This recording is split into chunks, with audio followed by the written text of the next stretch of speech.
We are here and we are complaining. I am joined by. All right, you're gonna make fun of me. I always call you Brian Yum. Can you pronounce Mm. your first name for me? I don't think you've ever actually said it out loud to me. I've just read it. Oh yeah, my Korean name is pronounced Donghun. Donghun. Donghun. Okay. Yeah. I would have pronounced it with a hard J, so I'm glad I asked you for clarification. But I didn't want to get it wrong. But thank you, Donghun.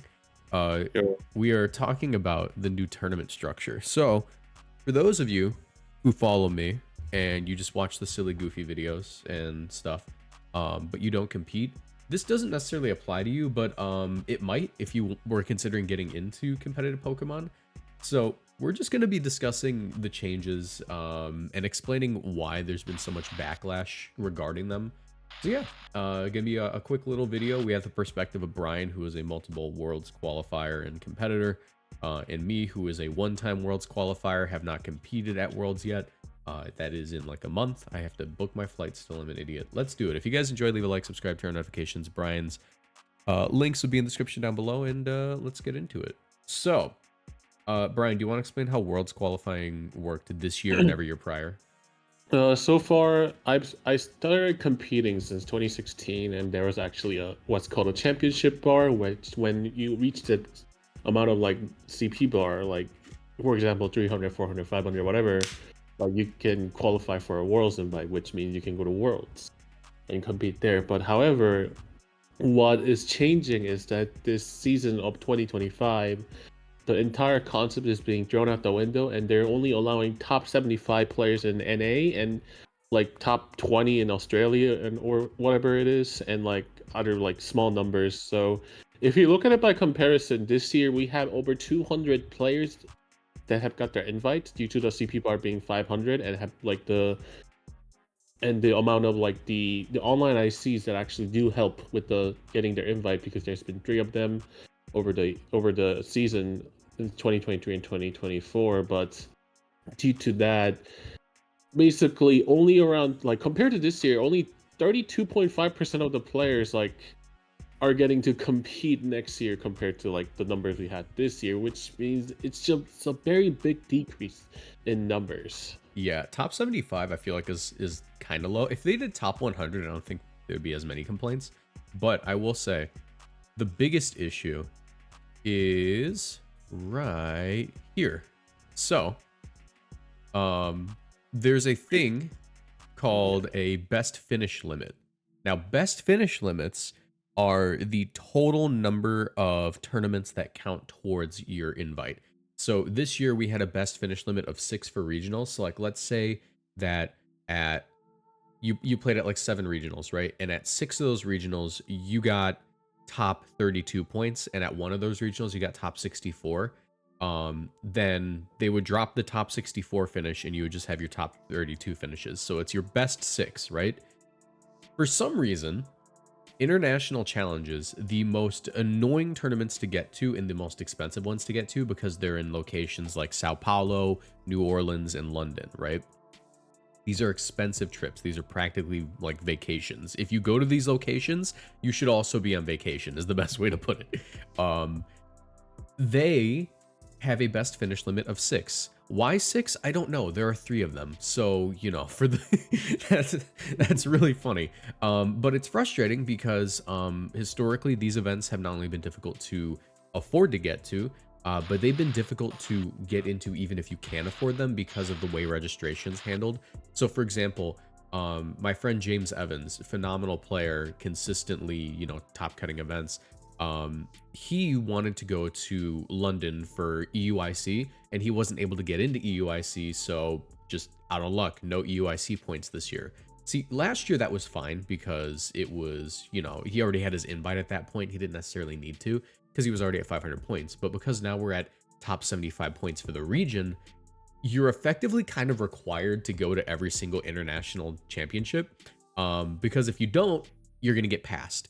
There will be a 76th player who doesn't get their invite, and that's going to be frustrating. Where before, you could get 499 points somehow and be like, dang, that's on me. Now it is entirely I couldn't afford to go to this event, or maybe I was sick on that day of the event, so I wasn't able to get like the extra points to get above the 75th person or the 76th person.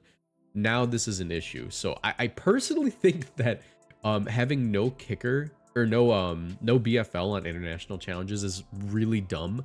They could have made it so you have one international challenge, which means you have, like, let's say if you had a BFL of 1 on the international challenges, it's like, okay, I live in North America, I go to NAIC, I get, 16th at NAIC, good enough. There's no reason for me to go to EUIC, there's no reason for me to go to LAIC, I'm done. Or let's say you go to NAIC and you place absolutely garbage. Now you can book your flight to a different, or I guess EUIC and LAIC have them first. Let's say you do awful at LAIC. Now you can book your flight for EUIC or NAIC and go, okay, I have another shot at this.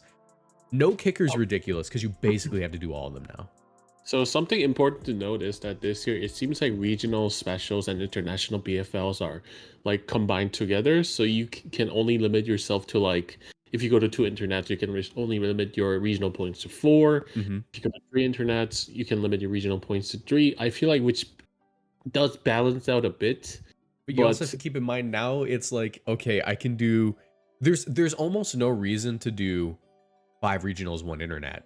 It should be 3 internets, 3 regionals, because the payout for internets is so much higher. And I'll be honest, as someone who's played at 2 internets this year, I didn't go to any internets prior to this year, I only did regionals. As someone who has played at regionals and internets are not harder than regionals. They are the same difficulty. Like I do you agree with me, Brian? Is this a hot take? Well, dude, I faced Michael Kelch round 1. Yeah, UIC, I remember that. But no, the amount of points that increase for regionals and ICs are definitely broken. I think definitely the optimal move would be 3 ICs, 3 regionals, if I'm going to be completely honest with you, because I think genuinely the number 1 spot next year is going to have over 2,000 points due to the increase of points at regionals and nationals. Yeah, and we have like point fiends like James and Joe and Riley who are just going to be like, yeah, I top 4 at 2 internets this year. So you like, if you top 4 2 internets, you're at 1,300 points. That's, and yeah, like the way I see it is that I was actually on the, like, in 2018 I was also on the like the day 2 like invite like hunt. So back then I ended up around like 827 points, which was like barely outside. I was like number 13 or 14, I think, if I remember correctly. I don't completely remember, but like just comparing that to now where the number like 1 is like 1,500, 1,600 or whatever, it's just like a very significant increase in points. Like I think it's genuinely gonna be like, I don't know. I think it's genuinely going to be optimal to like save up so much money at the point you can also, like hit up 3 internets instead of like regionals. Like I feel like regionals have lost a lot of value because of the internet points being buffed like 25% more. Yeah, I have to say, Brian, I can't wait to hang out with you in Brazil, because shout out to Brazil, Sao Paulo regionals. Dude, fun fact, I couldn't go in 2018 because my mom told me not to, because I was still a minor back then. Oh, so she was like, I don't want you leaving the country. Yeah, but like, I don't know, I feel like the wallet warrior, like what's called a wallet warrior, is just like going to as many events as possible. It's gonna be absolutely absurd this year, because like people who want to guarantee their top 8, I feel like the top 8 date, like the round 1 like skip, is gonna be very important for next season, especially for people who want to like also get the money for it. Yeah. So I think it's just gonna be incredibly just ferocious amount of just people going to events, and I feel like due to the significance of even 1 or 2 points next season, I feel like the top players like James, Joe, like Justin Tang, and other people, like they have no choice but to go to every local possible to max out their BFL for locals at 1-1-1-1-1 instead of like 1-1-2-2-4-4 or whatever, because of like even the 1 point might end up costing your invite. Exactly. Like, and that's what frustrates me to no end, because I don't know how many people are aware of this. I am a local hater. It's not that I actually dislike playing locals. It's that my locals, I'm very much like a best of 3 player, and you might say that's like a huge weakness. It is. I should be able to play best of 1. I just hate it. My locals are almost exclusively best of 1. So, like, I am the best finish I've had in Chicago. I have gotten, I think this year, I had like for PCs and MSSs like almost entirely second places. I could never win. And that's not really good enough this year. You need to win events, because if you're not winning events at a local level, you're missing out on not an insignificant amount of points. Because what is it? The difference between winning a PC and getting second at a PC is like 16 to 30 points, right? Or something like that, 12 to 30 points. So that's like an extra 18 points, right? Or for an MSS, it goes from 30 to 50. That's 20 points.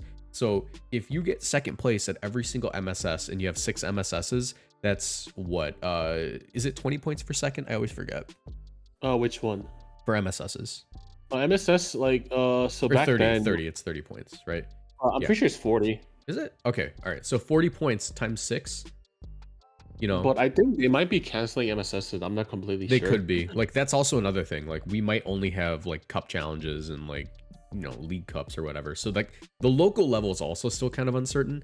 But the point is, if you get second place at everything and there's a 10-point difference between first and second, then that means over the course of your 6 best finishes, you're losing out on 60 points, which is just like unacceptable if you're trying to get a Worlds invite. You're missing out on a lot, which is like a significant issue. Yeah. I think like I did see that top 256 get prizes at Internet or something like that, maybe. I might be seeing something wrong though. I'm not completely sure. Like, let's scroll down and see. For which one? Yeah, booster packs. Oh yeah, the prizing. Let's talk about the prizing. So here's my hot take. If TPCI wants us to... all right.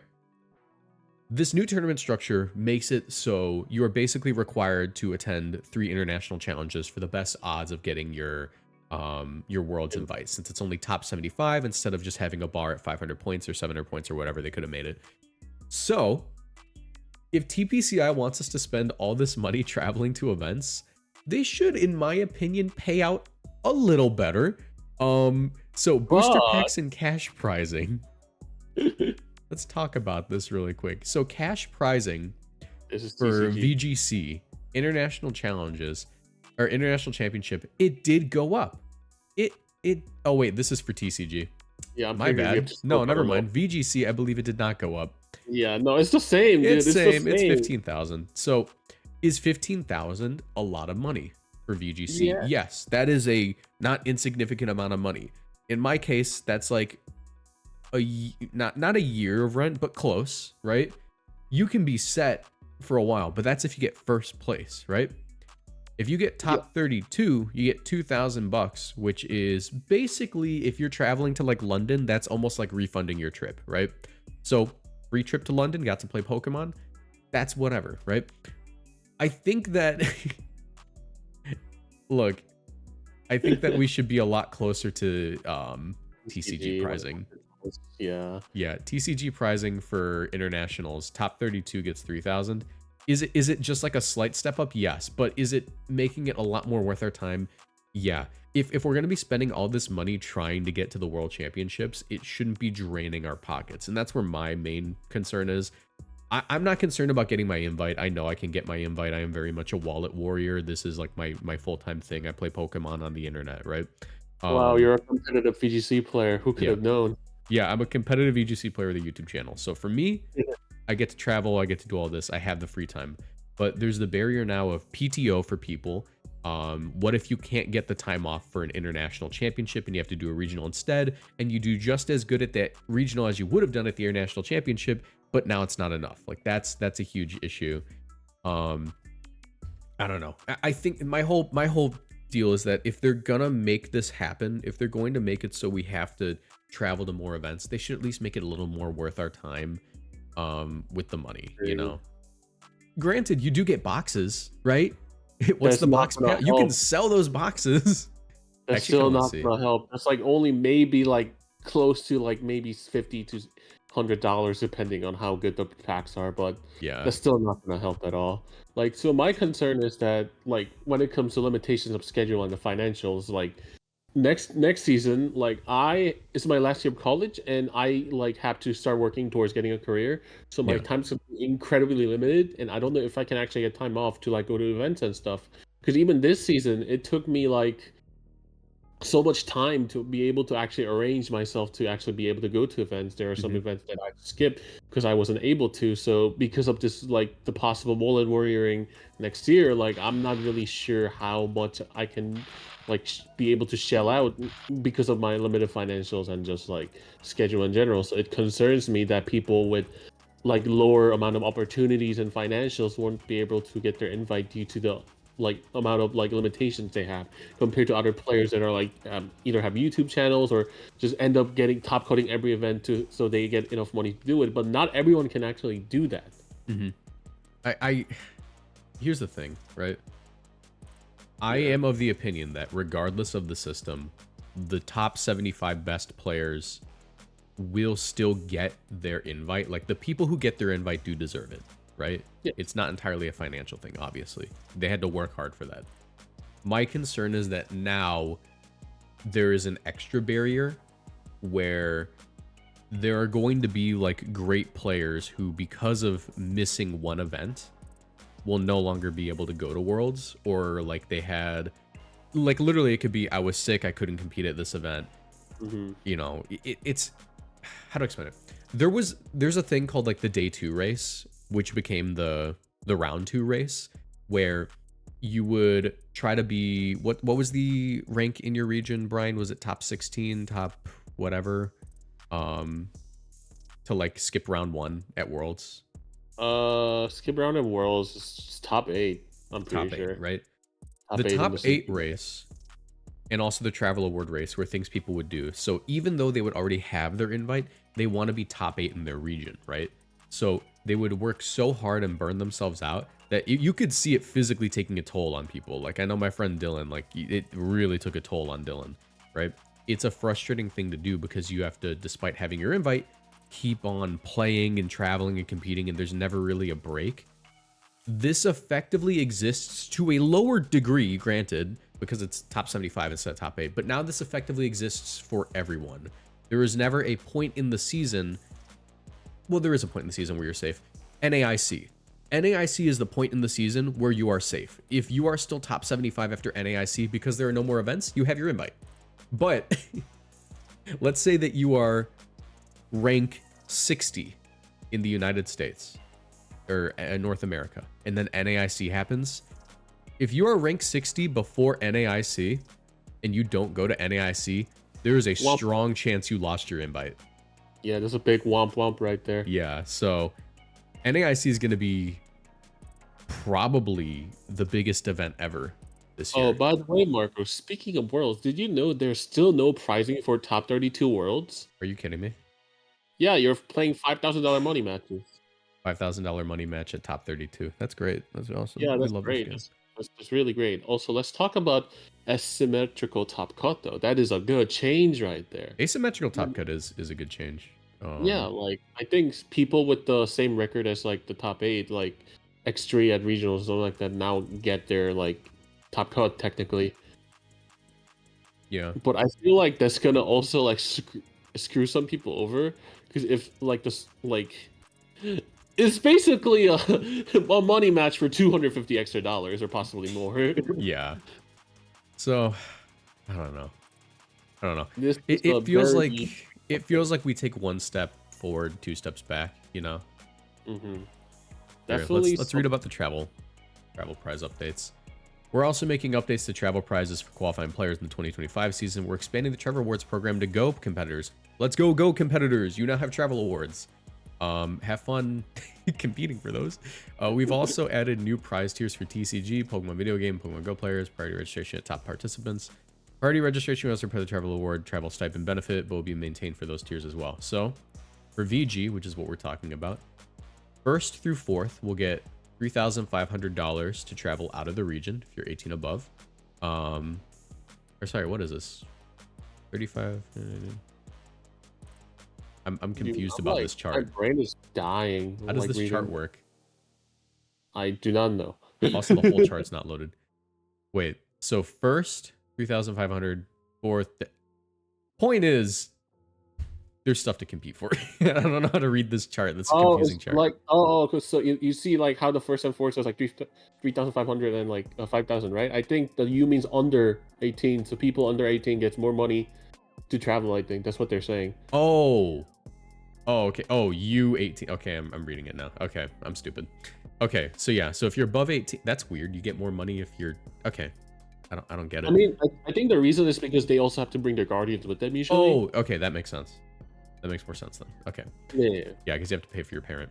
Okay, that makes sense. All right, so 3,500 for first through fourth, $1,000 for fifth through eighth, and if you're in region, 2,000. So basically, like, let's say that you want to go to like NAIC, they give you $2,000 to go to NAIC. You know, that sort of thing. Yo, that the TCG 9 to $16,000 for VGC getting priority registration is like mean. That's just so mean, dude. Yeah. I think that I would take the $1,000 over priority registration. Definitely. But actually, maybe not with this format, because now that priority registration could be worth a lot more than those $1,000 because you want to get your invite. If I was you, I'd just get my registration done. I'd just be lucky. I don't know what to tell you. I have always been lucky with registration, and that's just because I'm not anywhere where I can't register ever. I'm always just ready to go. But yeah. So this season, oh, okay, wait. You know what?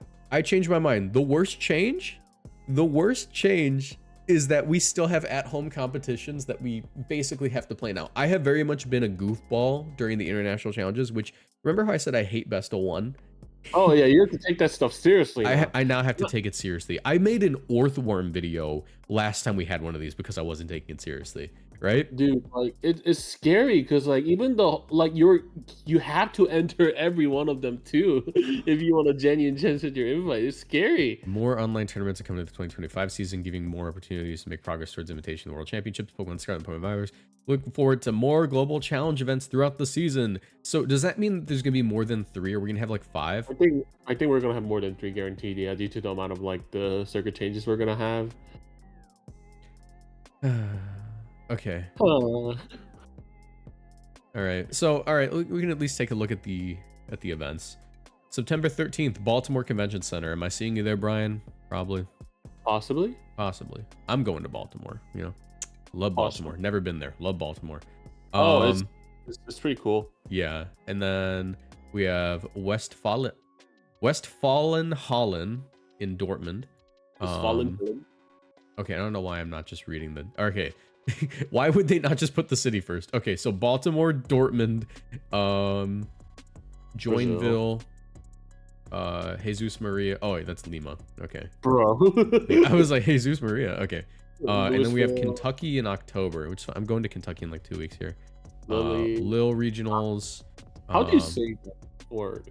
Yeah, we're gonna get more dates, but like for the first, there aren't a lot of like North American events for the first. Yeah, first period. Bit It's of the still season. withheld for now. Yeah, I guess I'm going to Toronto. I've never been to Toronto. Toronto's really cool. Is it? Yeah, it's Alright. genuinely good. Okay. Also, cut this part out, but I have to go soon. Like, Okay, I'm not gonna cut that part out. We're gonna end the video. Oh. But that's basically it. Also, international challenges, November 15th for Latin America. So going to Brazil. Is it in Brazil? Hold on. Yeah, Yes, it's in Brazil. Sao Paulo. Yeah, the Sao location Paulo. with the I wanted to games. double check. I want to see if they changed the venue. Going back to London in February, and we're going to North American International Championships. We love New Orleans. That's actually a really good venue. New Orleans. It was a really good time. But yeah, But yeah. that's it. That's our thoughts. Thank you all for watching. If you enjoyed, leave a like, subscribe, turn notifications. Check out Brian's Twitter. Are you ever gonna do a YouTube? When I'm back in Virginia, yeah, I'm gonna start it up. Back in Virginia. Okay. Thank you all for watching. Goodbye. Goodbye. Hello. Bye.